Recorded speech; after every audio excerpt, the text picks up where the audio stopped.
আল্লাহ তাআলার দরবারে লক্ষ কোটি শুকর ও সুজুদ, যে মহান মুনিব আমাদেরকে পবিত্র জুমার দিনে মুহররম মাসের প্রথম জুমা 1448 হিজরি সনের প্রথম জুমা সালাতুল জুমা আদায় করার জন্য মসজিদের মধ্যে আসার এবং বসার, নামাজের পূর্ব মুহূর্তে কোরআন সুন্নাহর আলোকে কিছু কথা বলার এবং শুনবার মতো হিম্মত, শক্তি, তৌফিক, ধৈর্য দান করলেন, সেই মালিকের দরবারে শুকরিয়া। জবান খুলে সকলে বলছে আলহামদুলিল্লাহ। লক্ষ কোটি দরুদ ও সালাম বিশ্ব মানবতার মুক্তির দিশারি সাইয়্যিদুল মুরসালিন খাতামুন নবিয়্যিন শাফিউল মুসলিমিন রাহমাতাল লিল আলামিন মহানবী, শেষ নবী, আখিরি নবী জনাবে মুহাম্মদুর রাসূলুল্লাহ, সকলে পড়ে সাল্লাল্লাহু আলাইহি ওয়াসাল্লাম। সম্মানিত মুসল্লিন ইকরাম, আরবি হিজরি সনের গণনা অনুযায়ী নতুন বছর শুরু হয়েছে 1448 হিজরি সন। মুহররম মাস আরবি বছরের গণনা অনুযায়ী প্রথম মাস। আমরা যেমন খ্রিস্ট সন, যেটা ইংরেজি হিসাব করি, জানুয়ারি দিয়ে বছরের গণনা শুরু হয়, মাসের গণনা শুরু হয়। বাংলা মাস বঙ্গাব্দ যেমন বৈশাখ দিয়ে শুরু হয়, হিজরি সনের গণনা তেমনই ভাবে মুহররম থেকে শুরু হয়।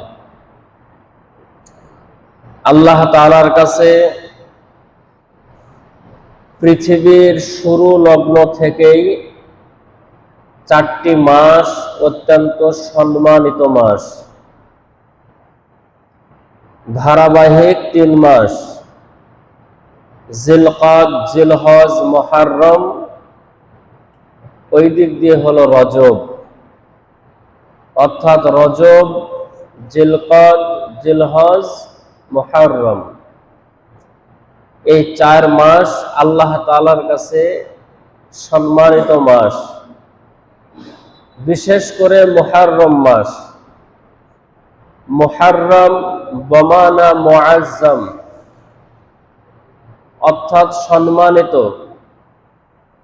মুহররম মাস আল্লাহ তাআলার কাছেও সম্মানিত, মুহররম শব্দের অর্থও সম্মানিত। এই 4টি মাস শুধু মুসলমানদের কাছে সম্মানিত মাস ছিল না, বরং ইহুদিদের কাছেও এই 4টি মাস সম্মানিত মাস ছিল। যুদ্ধ চলতেছে, চলতে চলতে যদি জিলকাদ মাসের চাঁদ উঠে যায়, অর্থাৎ সম্মানিত মাস শুরু হয়ে গেছে, জিলকাদ মাস শুরু হয়ে গেছে,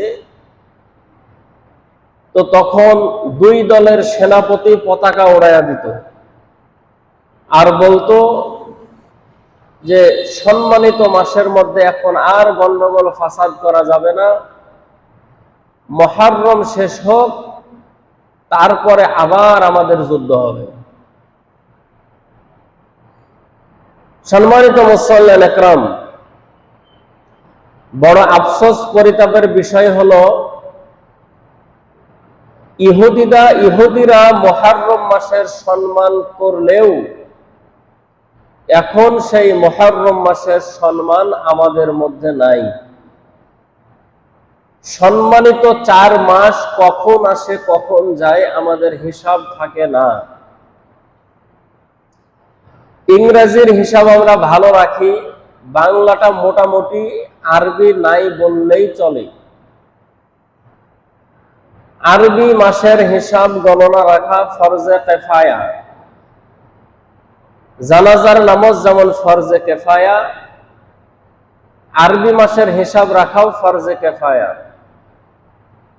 জানাজার নামাজ যদি এলাকার কেউ আদায় না করে, এলাকার সবাই গুনাহগার হবে। তবে যদি কিছু মানুষ যদি জানাজার নামাজ আদায় করে দেয়, তাহলে সকলের পক্ষ থেকে আদায় হয়ে যায়, সবাই গুনাহ থেকে বেঁচে যায়। সেরকমই আরবি মাসের হিসাব রাখাও ফরজে কিফায়া। কেউ যদি হিসাব না রাখে সবাই গুনাহগার হবে।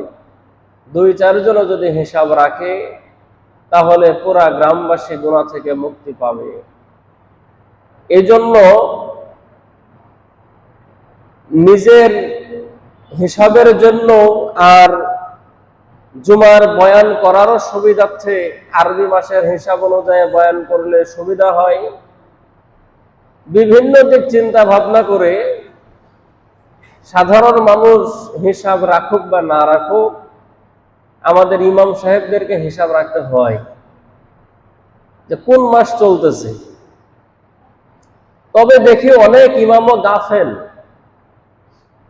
যে আরবি কোন মাস চলতেছে ইমাম সাহেবও জানে না। মুহররমের রোজা কোন দিন রাখতে হবে,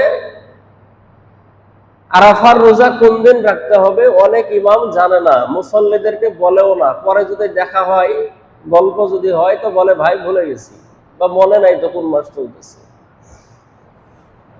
কিন্তু এটা ইমামের জিম্মাদারি। হ্যাঁ, মনের ভুল হতে পারে, স্বাভাবিক। কিন্তু তাই বলে বছরের পর বছর যদি এরকম যদি হয়, গাফেলও যদি হয়, তাহলে এর হিসাব আল্লাহ তাআলার কাছে দিতে হবে। কে আমল করবে কে করবে না সেটা প্রত্যেকের নিজ নিজ ব্যক্তিগত ব্যাপার, কিন্তু মেম্বার থেকে জানায়া দেওয়া এটা খতিবের দায়িত্ব। ওয়ামা আলাইনা ইল্লাল বালাগ। কে মানবে কে মানবে না, কার তকদিরে আল্লাহ হেদায়েত রেখেছে কার তকদিরে রাখে নাই, এটা আল্লাহ তাআলার মানসা, আল্লাহ তাআলাই ভালো জানেন। সম্মানিত উপস্থিতি, মুহররম মাস সম্মানিত মাস। আল্লাহ তাআলা কিছু দিনকে কিছু দিনের উপরে প্রাধান্য দিয়েছেন। যেমন সমস্ত দিনের তুলনায় আরাফার দিন হলো সব থেকে শ্রেষ্ঠ দিন। আরাফার দিন 365 দিনের ভিতরে আরাফার দিন হলো সব থেকে শ্রেষ্ঠ। আল্লাহ তাআলা সেই দিনটাকে অন্যান্য দিনের তুলনায় সম্মানিত করেছেন। আরাফার ময়দানে হাজিরা আল্লাহ তাআলার কাছে যেই দোয়াই করে আল্লাহ তাআলা কবুল করে নেন। এই জন্য তাদের সঙ্গে মিল রেখে আমরাও আল্লাহ তাআলার কাছে দোয়া করি, রোজা রাখি, ইবাদত করি, আল্লাহ যেন তাদের সঙ্গে যেন আমাদেরকেও যেন কবুল করে নেন। হাজিরা ইহরাম বাঁধার পরে গোফ কাটতে পারে না, মাথার চুল কাটতে পারে না, দাড়ি কাটতে পারে না, নখ কাটতে পারে না, শরীরের অঙ্গ প্রত্যঙ্গের লোম পরিষ্কার করতে পারে না। এই যে ইহরাম পরা অবস্থায় এই সমস্ত কাজগুলো যেমন তাদের উপরে যেমন হারাম হয়ে যায়, ঠিক আমরা জিলহজ মাসের চাঁদ ওঠার আগে আমরাও পরিষ্কার পরিচ্ছন্ন হয়ে আমরাও এই সমস্ত কাজগুলো থেকে বিরত থাকি, তাদেরকে অনুসরণ করি। আল্লাহ তাআলা যেন তাদের সঙ্গে যেন আমাদেরকেও যেন কবুল করে নেন। তাহলে দিনের মধ্যে শ্রেষ্ঠ দিন আল্লাহ তাআলা আরাফার দিনকে করেছেন। আবার রাত্রের মধ্যে আল্লাহ তাআলা কিছু রাতকে শ্রেষ্ঠ রাত বানিয়েছেন, যেমন লাইলাতুল কদর 1000 মাসের চাইতে উত্তম। লাইলাতুল বারাত আছে, শবে মেরাজ আছে, জুমার রাত আছে, ঈদের রাত আছে। এই সমস্ত রাতগুলোকে আল্লাহ তাআলা সম্মানিত করেছেন, বিশেষ করে লাইলাতুল কদরের রাত। সপ্তাহের মধ্যে একটা দিনকে আল্লাহ তাআলা সম্মানিত করেছেন, সেটা হলো জুমার দিন। সম্মানিত মাসের মধ্যে একটা মাস রমজান মাস আল্লাহ তাআলার কাছে পছন্দের শ্রেষ্ঠ মাস। আবার সম্মানের দিক দিয়ে রমজান মাস তো কোরআন নাজিলের কারণে আলাদাভাবে সম্মানিত, কিন্তু কোরআনের বর্ণনা অনুযায়ী রমজান বাদে রজব, জিলকদ, জিলহজ এবং মুহররম এই 4 মাসকে আল্লাহ তাআলা আলাদাভাবে সম্মানিত করেছেন। একজন মুহাদ্দিস বলেছেন, সম্মানিত আল্লাহ তাআলা এমন ভাবে করেছেন যে মুহররমকে বলা হয় শাহরুল্লাহ, যে আল্লাহর মাস। নবীজি সাল্লাল্লাহু আলাইহি সাল্লাম হাদিস শরীফের মধ্যে বলেন, মুহররম হচ্ছে আল্লাহর মাস, শাহরুল্লাহ, আল্লাহর মাস। একটা বাবার যদি 5টা সন্তান যদি হয়, 5টাই বাবার সন্তান, কিন্তু কোন সন্তানকে বাবা যদি নিজের কাছে ডেকে নিয়ে যে বলে এটা আমার সন্তান, অন্যান্য 4টা সন্তানের তুলনায় এই সন্তানকে বাবা বেশি ভালোবাসে, এটা বোঝা যায়। 12টা মাসের মধ্যে আল্লাহ তাআলা রাসূল সাল্লাল্লাহু আলাইহি সাল্লাম মুহররম মাসকে বলেছেন শাহরুল্লাহ, আল্লাহর মাস। তাহলে এই মাসের কদর করাটা কতটা জরুরি আমরা বেখেয়াল। মুহররম মাসের মধ্যে একটা রোজা আছে, আমরা এটাকে আশুরা নামে চিনি, অর্থাৎ মুহররমের 10 তারিখ। আশারা শব্দের অর্থ 10, এখান থেকে আশুরা। রমজান মাসের রোজা ফরজ হওয়ার আগে এই আশুরার রোজা ফরজ ছিল মুসলমানদের উপরে, আল্লাহর রাসূল সহ এই রোজা রাখতেন। রমজানের রোজা ফরজ হওয়ার আগে আশুরার রোজা ফরজ। এই মুহররমের একটাই রোজা ছিল, বছরে একদিন রোজা রাখতে হতো, একটা রোজাই ফরজ, সেটা হলো আশুরার রোজা। নবীজি সাল্লাল্লাহু আলাইহি ওয়াসাল্লাম হিজরত করে যখন মদিনায় গেলেন, রমজানের রোজা ফরজ হলো 2য় হিজরিতে।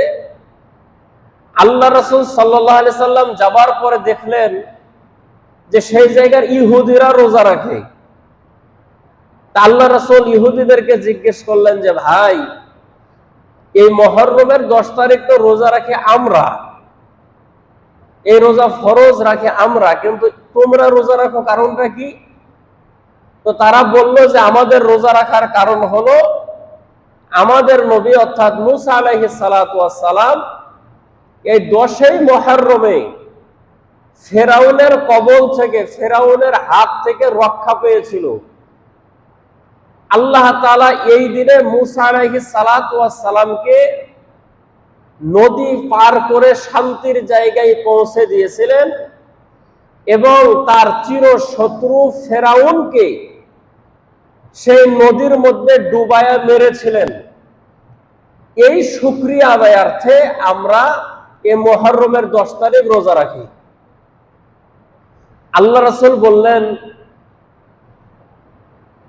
যে মুসা নবী তোমাদের নবী ঠিক, তবে এখন মুসা নবীর শরীয়তের বিধিবিধান চলে না, আর আমিও নবী, মুসাও নবী, অতএব তার উপরে আমাদের হক অনেক বেশি, কিন্তু তোমাদের সঙ্গে মিল রেখে আমরা কোনো ইবাদত করব না।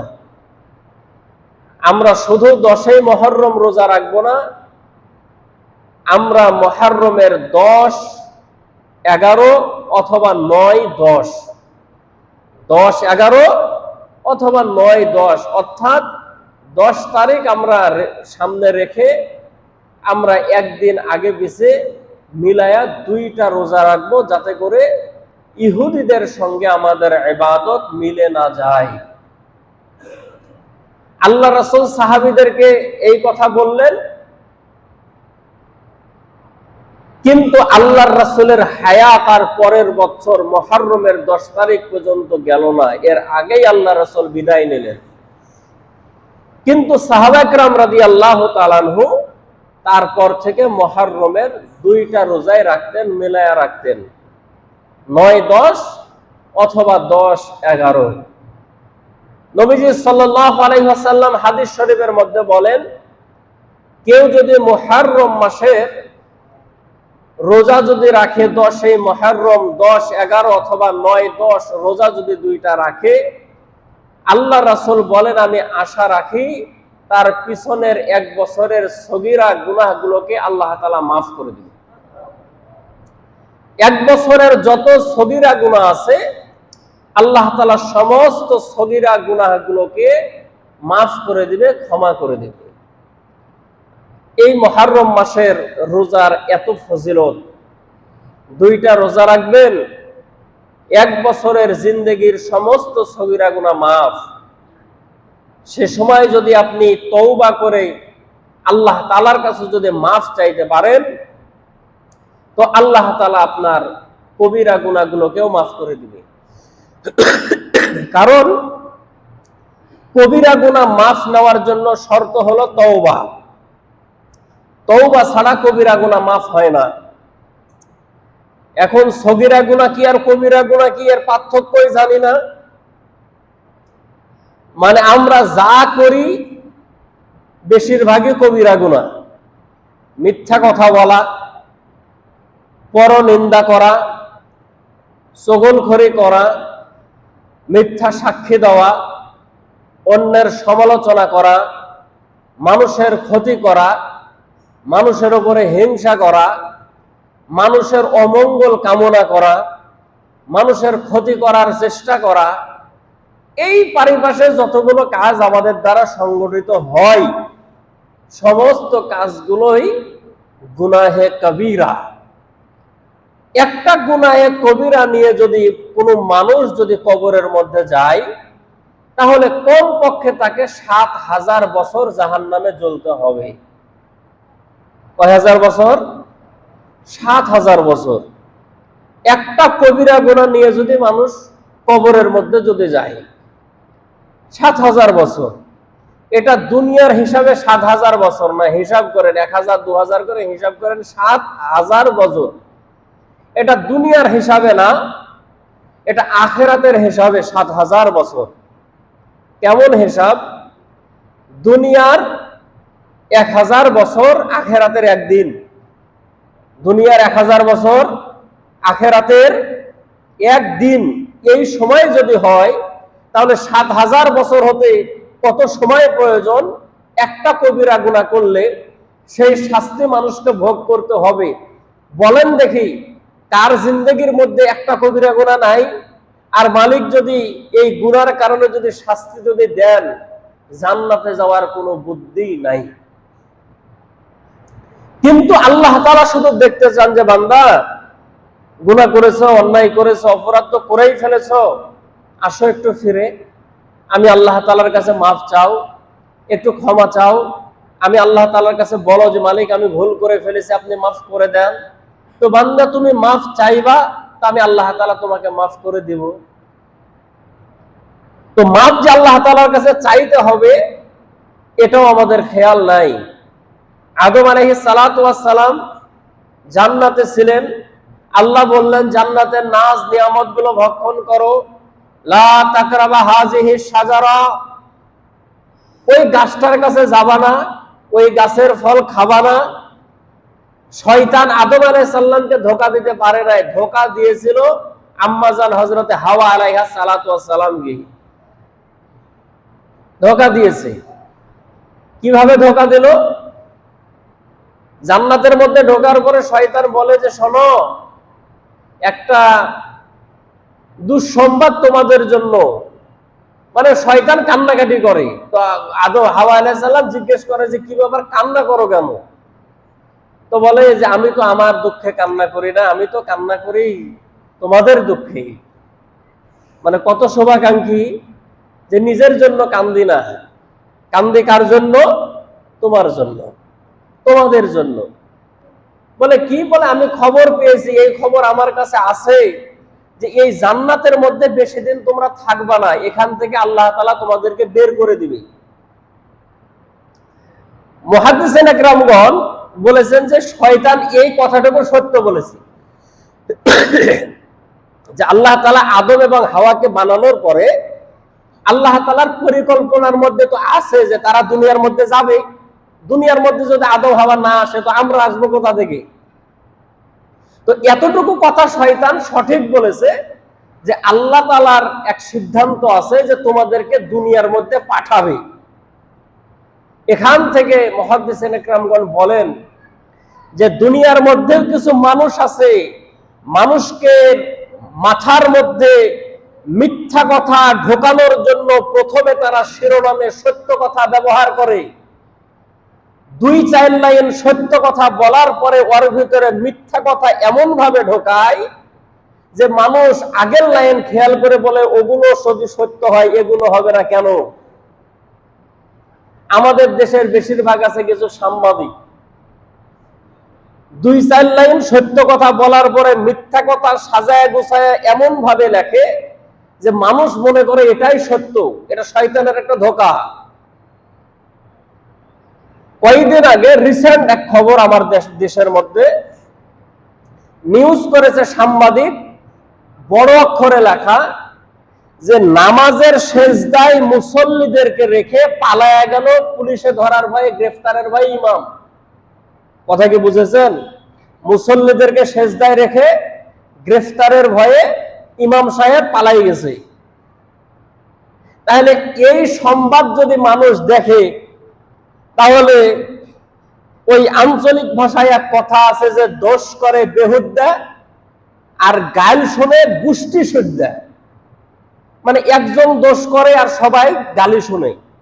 এখন সাধারণ মানুষ দেখে যে তাহলে তুই কোন কোয়ালিটির ইমাম রে যে মুসল্লিক সেজদাত রেখে পুলিশে ধরার ভয়ে পালাই চলে গেলি। তাহলে মৌলবীরাই মোটামুটি এই কোয়ালিটিরই। এই কথা লেখলো। পরবর্তীতে ভালো মন্দ সাংবাদিক তো সবই আছে, বিশ্লেষণ করা হলো যেই ইমাম তাকে অ্যারেস্ট করা হয়েছে পরবর্তীতে, ছোট ছোট দাড়ি, আসলে সে ইমাম না, সে আমাদের বাংলাদেশের প্রচলিত কোন এক দলের রাজনৈতিক নেতা। কথা কি বুঝেছেন? আমার দেশে তো সব মসজিদে তো আর ইমাম নাই। ওই বেচারি রাজনীতি করে, এক দলের নেতা, নামাজ পড়াতে দিয়েছে, কোনোভাবে বুঝতে পারেছে যে পুলিশ আগেছে, সে মুসল্লিদেরকে রেখে পালাই চলে গেছে। আসলে সে ইমাম না, কিন্তু ইমামতি করতেছিল। শিরোনাম করলো কি, ইমাম পালাই চলে গেল মুসল্লিক সেজদাত রেখে। কথা বোঝা গেছে? শয়তানও এই কথাই বলে, আমার দুঃখে কান্দে না, কান্দি তোমাদের দুঃখে। কেন বলে? বেশি দিন থাকবে না, জান্নাতে গিয়ে বের করে দিবে। এই দুঃখ তো আমার না, দুঃখ তো তোমাদের, এই জন্য কাঁদি। বলে তাহলে থাকার উপায়? বলে থাকার উপায় হলো ওই যে গাছের কাছে যাও আর ওই ফল খাও। বলে এটা নিষেধ। বলে এখানেই তো তোমাদেরকে বের করে দেওয়ার এটাই পদ্ধতি। ওই ফল যদি তুমি খাও তাহলে সারা জীবন এখানে থাকতে পারবে, এখান থেকে কেউ তোমাদেরকে বের করবে না। একাধিকবার এই কথা হয়তো আপনাদেরকে বলেছে, ফুসলায়া ফাসলায়া। হাওয়া আলাইহিস সালামকে প্রথম খাওয়াইছে, কিন্তু অ্যাকশন করে নাই। মহিলা মানুষকে খাওয়াইছে, অ্যাকশন করে নাই। কিন্তু কিছু ফল ওই হাওয়া আলাইহিস সালামের কাছে দিয়ে গেছে যে আদম আসলে এটা খাওয়াবে। আদম এক কিনারায় আছে, আসার পর বলতেছে যে এই বিস্তারিত ঘটনা বলেছে, এই ফল খান। বলে আল্লাহর যে নিষেধ।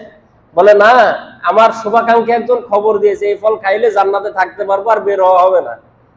আদম আলাইহিস সালাম তো আল্লাহর নবী, কিন্তু স্ত্রীর মন খারাপ। আদম আলাইহিস সালামও খেয়ে ফেললেন। জান্নাতে পোশাক ছিল, খুলে গেল। আল্লাহ বললেন যে আর থাকা যাবে না জান্নাতে, এখন চলে যাও দুনিয়ার মধ্যে। দুনিয়ার মধ্যে চলে আসলো আদম। আল্লাহ তাআলার একটা হুকুম শুধু অমান্য করেছিল। যতদিন আল্লাহ তাআলা মাফ করেন নাই ততদিন আদম আলাইহিস সালাম আসমানের দিকে মুখ করেন নাই। শুধু কান্না করতেন, রব্বানা আতিনা, রব্বানা যালামনা আনফুসানা ওয়া ইল্লাম তাগফির লানা ওয়া তারহামনা লানাকুনান্না মিনাল খাসিরিন। যে আমি আমার নফসের উপরে জুলুম করেছি, আপনি যদি ক্ষমা না করেন আমি ক্ষতিগ্রস্ত হব, আপনি ক্ষমা করে দেন। আল্লাহ তাআলা আদম আলাইহিস সালাতু ওয়াস সালামকে ক্ষমা করেছিলেন এই 10ই মুহররম আশুরার দিন। সুবহানাল্লাহ বলেন। আদম আলাইহিস সালাতু ওয়াস সালামকে আল্লাহ তাআলা যেদিন ক্ষমা করেছিলেন সেদিনও ছিল 10ই মুহররম আশুরার দিন। অতএব আল্লাহ তাআলা আদম আলাইহিস সালাতু ওয়াস সালামকে যেই দিন মাফ করেছেন, যে দোয়ার কারণে মাফ করেছেন, আমরাও তার সন্তান। আমরা যদি সেই দিন আল্লাহ তাআলার কাছে সেই দোয়া পড়ে যদি মাফ চাইতে পারি, রব্বুল আলামিন আমাদেরকেও মাফ করবেন, কোনো সন্দেহ নাই। আল্লাহ তাআলা আদমকে জানালেন যে আদম, তুমি যেই দোয়া পড়েছো এই দোয়া তোমার সন্তানেরা পড়বে, তো আমি আল্লাহ তাআলা তাদেরকেও মাফ করে দেব। তাহলে এই 10ই মুহররম আদম আলাইহিস সালাতু ওয়াস সালামকে আল্লাহ তাআলা মাফ করে দিলেন, সমস্ত গুনাহ মাফ করে দিলেন। আমাদেরও উচিত জিন্দেগীর সগীরা কবিরা গুনাহ থেকে আল্লাহ তাআলার কাছে মাফ চাওয়ার জন্য, বিশেষ করে আল্লাহ তাআলার কাছে ক্ষমা চাওয়া, প্রার্থনা করা, আল্লাহ তাআলার কাছে বলা যে মালিক জিন্দেগীর সগীরা কবিরা জানা অজানা যত গুনাহ আছে সমস্ত গুনাহগুলোকে মাফ করে দেন। সকলে বলছে আল্লাহুম্মা আমিন। সম্মানিত মুসল্লিয়ান ইকরাম, তাহলে মূসা আলাইহিস সালাতু ওয়াস সালামকে আল্লাহ তাআলা এই বিপদ থেকে মুক্তি দান করলেন 10ই মুহররম আশুরার দিন। আদম আলাইহিস সালাতু ওয়াস সালামকে ক্ষমা করলেন 10ই মুহররম আশুরার দিন। হযরতে সুলাইমান আলাইহিস সালাতু ওয়াস সালামকে আল্লাহ তাআলা রাজত্ব দান করেছিলেন এই 10ই মুহররম আশুরার দিন।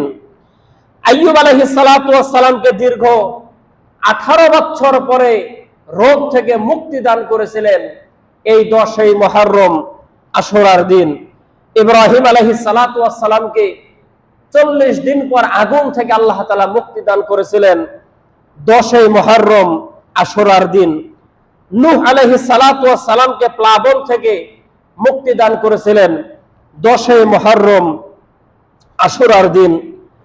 হযরত ইউনূস আলাইহিস সালাতু ওয়াস সালামকে মাছের পেট থেকে 40 দিন পর আল্লাহ তাআলা মুক্ত বাতাসে ফিরিয়ে দিয়েছিলেন এই 10ই মুহররম আশুরার দিন। হযরত ঈসা আলাইহিস সালাতু ওয়াস সালাম যেদিন দুনিয়ার মধ্যে ভূমিষ্ঠ হয়েছিল সেদিনও ছিল 10ই মুহররম আশুরার দিন। আবার যেদিন আল্লাহ তাআলা ঈসা আলাইহিস সালাতু ওয়াস সালামকে আসমানে উঠিয়ে নিয়েছেন সেদিনও ছিল 10ই মুহররম আশুরার দিন। ইদ্রিস আলাইহিস সালাতু ওয়াস সালামকে যেদিন আল্লাহ তাআলা আসমানে উঠিয়ে নিয়েছিলেন সেদিনও ছিল 10ই মুহররম আশুরার দিন। এরকম ভাবে আল্লাহ রাব্বুল আলামিন 10ই মুহররম আশুরার দিনে অনেক ঘটনার বর্ণনা করেছেন। তার মধ্যে একটা প্রসিদ্ধ ঘটনা হলো কারবালা সংঘটিত হয়েছিল এই 10ই মুহররম আশুরার দিন, এবং কিয়ামত হবে সেটাও 10ই মুহররম আশুরার দিন, জুমাবার। তবে এই বছর যে আশুরা 10ই মুহররম এটাও কিন্তু জুমাবার, এজন্য ভয় করার কোনো কারণ নাই যে জুমাবার আশুরার দিন 10ই মুহররম না জানি কিয়ামত শুরু হয়। আমরা একবার ছোটবেলায় যখন ছিলাম তখন শুনলাম যে 10ই মুহররম শুক্রবার কিয়ামত হয়ে যাবে। ঢাকা ছেড়ে সব মানুষ গ্রামে চলে আসলো, বড় বড় মুরগি জবাই করলো, গরু ছাগল জবাই করলো, খালো, আর বললো যে যদি মরতেই হয় তাহলে মরবো, বউ বাচ্চা বাপ মা যা আছে সবাইকে একসাথে নিয়ে মরবো, ঢাকা শহরে মরবো না, গ্রামে যায় মরবো। তারপরে বছরের পর বছর চলে গেল, কিয়ামত আর হলো না। কিয়ামত কত দূরে। আল্লাহ রাসূল সাল্লাল্লাহু আলাইহি সাল্লাম এক সাহাবী জিজ্ঞেস করলো যে নবীজি কিয়ামত কবে হবে? তো নবীজি একটু ধমক দিয়ে বললেন যে কিয়ামত কবে হবে মানে আমলনামা কি সংগ্রহ করেছো যে কিয়ামতের অপেক্ষা করো? তো সাহাবী বলল যে ইয়া রাসূলুল্লাহ আমল কিচ্ছু নাই, তবে আপনাকে আমি, আল্লাহকে আর আপনাকে আমি অনেক ভালোবাসি। আল্লাহ রাসূল বললেন যে এই ভালোবাসা যদি তোমার মধ্যে যদি থাকে তাহলে এই ভালোবাসা তোমাকে জান্নাতে নিয়ে যাবে। সুবহানাল্লাহ। তাহলে এই কথার মানে এই না যে শুধু আল্লাহকে ভালোবাসবো, রাসূলকে ভালোবাসবো, নামাজ রোজা হজ যাকাত শরীয়তের হুকুম আহকাম কোনো কিছুর দরকার নাই, রাসূল আপনাকে ভালোবাসি, আল্লাহ আপনাকে ভালোবাসি, কুল্লু খালাস চলে যাবো জান্নাতে। বিষয়টা কি এরকম না। যে ব্যক্তি আল্লাহকে ভালোবাসে, যে ব্যক্তি রাসূলকে ভালোবাসে, সে ব্যক্তি শরীয়তের হুকুম আহকাম গুলো কোনো সময় ছেড়ে দিতে পারে না। আল্লাহকে ভালোবাসা, রাসূলকে ভালোবাসা মানে মা আতাকুমুর রাসূলু ফাখুযুহু ওয়া মা নাহাকুম আনহু ফান্তাহু। রাসূল যেটা বলেছে সেটাকে ধরতে হবে, যেটাকে ছেড়ে দিতে বলেছে সেটাকে ছেড়ে দিতে হবে। এটাই হলো আল্লাহকে ভালোবাসা, রাসূলকে ভালোবাসা। কুল ইন কুনতুম তুহিব্বুনাল্লাহ ফাত্তাবিউনি ইউহিব্বুকুমুল্লাহ ওয়া ইয়াগফির লাকুম যুনুবাকুম ওয়াল্লাহু গফুরুর রহিম। আল্লাহকে ভালোবাসার মাপকাঠি হলো নবী, নবীকে ভালোবাসার মাপকাঠি হলো শরীয়তের হুকুম আহকাম। কি হবে? ফাত্তাবিউনি ইউহিব্বুকুমুল্লাহ। ওগো নবী, আপনাকে যারা ভালোবাসবে আমি আল্লাহ তাদেরকে ভালোবাসবো। সুবহানাল্লাহ। ওয়া ইয়াগফির লাকুম যুনুবাকুম, মাফ করে দেব জিন্দেগীর সমস্ত গুনাহ। আল্লাহ আপনি কেন মাফ করবেন? ইন্নাহু হুয়াল গফুরুর রহিম, আমি চূড়ান্ত ক্ষমাশীল। এই জন্য বান্দা তুমি রাসূলকে ভালোবেসেছো, এই জন্য সমস্ত গুনাহগুলো মাফ করে দেব। সুবহানাল্লাহ। সম্মানিত মুসল্লিয়ান ইকরাম, সাহাবী বলে রাসূল আমি আপনাকে ভালোবাসি, আল্লাহকে ভালোবাসি, বলে এই মহব্বত তোমাকে জান্নাতে নিয়ে যাবে। রাসূল দুই আঙ্গুল এক জায়গায় করলেন, মাঝখানে সামান্য ফাঁকা। আল্লাহ রাসূল বললেন আমার আর মাঝখানে কিয়ামত হলে এরকম ফাঁকা জায়গা, এর ভিতরে 1450 বছর পার। আল্লাহ রাসূল হাদিস শরীফের মধ্যে বলেন পৃথিবীর মধ্যে একজন মানুষ আল্লাহ বলে এরকম মানুষ যদি থাকে, আল্লাহ তাআলা আসমান আসমানের জায়গায় রাখবেন, জমিন জমিনের জায়গায় রাখবেন, কিয়ামত করবেন না। তাহলে এতগুলো মানুষ আমরা আজকে জুমার নামাজ পড়লাম, আল্লাহ হায়াতে রাখলে 5 ওয়াক্ত পড়ি আর না পড়ি আবার সামনে জুমায় আসবো, আর ওই দিনই আবার 10ই মুহররম, তাহলে কিয়ামত হওয়ার কোনো সম্ভাবনা নাই। আসেন সম্মানিত মুসল্লিয়ান ইকরাম, আমল হলো 10ই মুহররমের আমল হলো সেই দিন রোজা রাখা। 10ই মুহররম আগামী শুক্রবার অর্থাৎ 26 তারিখ, তাহলে আমরা 26-27 অথবা 25-26, 25-26 বা 26-27 বৃহস্পতিবার শুক্রবার অথবা শুক্রবার শনিবার আমরা 2 দিন রোজা রাখবো। কারো যদি খুবই সমস্যা হয় যে হুজুর শরীর খুবই দুর্বল, 2টা রোজা রাখলে খুবই সমস্যা, অন্তত পক্ষে শুক্রবার একটা রোজা রাখবেন।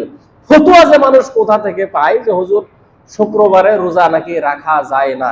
আচ্ছা, শুক্রবারে যদি কেউ যদি লাগাতার নিয়াত করে যে আমি জীবনে যতদিন বেঁচে থাকবো প্রত্যেক শুক্রবার রোজা রাখবো, এই রোজা রাখা নিষেধ হাদিসে, এই রোজা রাখা নিষেধ। কিন্তু মুহররমের রোজা শুক্রবারে আপনি রাখবেন না? অবশ্যই রাখবেন। আরাফার রোজা যদি শুক্রবারে পড়ে আপনি রাখবেন না? অবশ্যই রাখবেন। রমজানের ফরজ রোজা যদি শুক্রবারে পড়ে রাখবেন না? অবশ্যই রাখবেন। তবে আপনি লাগাতার নিয়াত করলেন যে জীবনে যতদিন বাঁচবো প্রত্যেক শুক্রবার রোজা রাখবো, এই রোজা রাখা নিষেধ। এই জন্য আগামী শুক্রবার শনিবার অথবা বৃহস্পতিবার শুক্রবার আমরা 2টা রোজা রাখার চেষ্টা করবো ইনশাআল্লাহ। সওয়াব হলো পিছনের 1 বছরের সগীরা গুনাহগুলোকে আল্লাহ তাআলা মাফ করে দিবেন। দ্বিতীয় নাম্বার আমল হলো তওবা এবং ইস্তেগফার বেশি বেশি করব, আল্লাহ যেন জিন্দেগীর গুনাহগুলো মাফ করে দেন। আদম আলাইহিস সালামকে আল্লাহ মাফ করেছেন, আমাদেরকেও মাফ করবেন। হযরতে মূসা আলাইহিস সালামকে আল্লাহ তাআলা বিপদ থেকে মুক্তি দান করেছেন, আমাদেরকেও আল্লাহ তাআলা মুক্তি দান করবেন। আইয়ুব আলাইহিস সালামকে আল্লাহ রোগ থেকে মুক্তি দান করেছেন, আমাদেরকেও আল্লাহ তাআলা রোগ থেকে মুক্তি দান করবেন। প্রত্যেকটা নবীর নাম নিয়ে নিয়ে আপনি আল্লাহ তাআলার কাছে বলবেন যে আল্লাহ আদম আলাইহিস সালামকে আপনি যেভাবে মাফ করেছেন আমাকেও মাফ করে দেন, মূসা আলাইহিস সালামকে আপনি যেভাবে বিপদ থেকে মুক্তি দান করেছেন আমাকেও সেভাবে মুক্তি দান করেন। আপনি আইয়ুব আলাইহিস সালামকে যেমন রোগ থেকে মুক্তি দান করেছেন আমাকেও আপনি রোগ থেকে মুক্তি দান করেন। এরকম ভাবে আল্লাহ তাআলার কাছে চাইবেন, আল্লাহ রাব্বুল আলামিন অবশ্যই আমাদেরকে দান করবেন। তৃতীয় নাম্বার হলো গুনাহ বর্জন করা, নিজের উপরে জুলুম না করা। 4 নাম্বার হলো বিধর্মীদের সাদৃশ্য কাজ পরিহার করা। ইবাদতের ক্ষেত্রে আল্লাহ রাসূল পরিহার করেছেন। অতএব আল্লাহ রাসূল যদি ইবাদত যদি ইহুদিদের সঙ্গে যদি না মিলান, তাহলে আমার মাথার চুল, আমার গায়ের পোশাক, আমার অন্যান্য কাজ কর্মগুলো যাতে করে ইহুদিদের সঙ্গে না মিলে।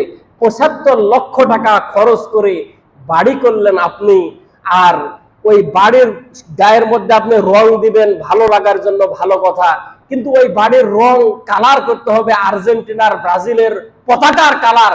এই বুদ্ধি আপনার মাথার ভিতর দিল কে? এ বুদ্ধি কে দিল? আমি এক জায়গায় এই কথা বললাম তো বললো যে হুজুর আপনি হুজুর মানুষ তো বলছে মৌলবী মানুষ, ওই আর্জেন্টিনা ব্রাজিলের বিরোধিতা করেন, সৌদি আরবের তো ঠিকই সাপোর্ট করেন, সৌদি আরব কেন? ওই ফুটবল যদি সৌদি আরবের ইমাম যদি খেলে তাও কি জায়েজ?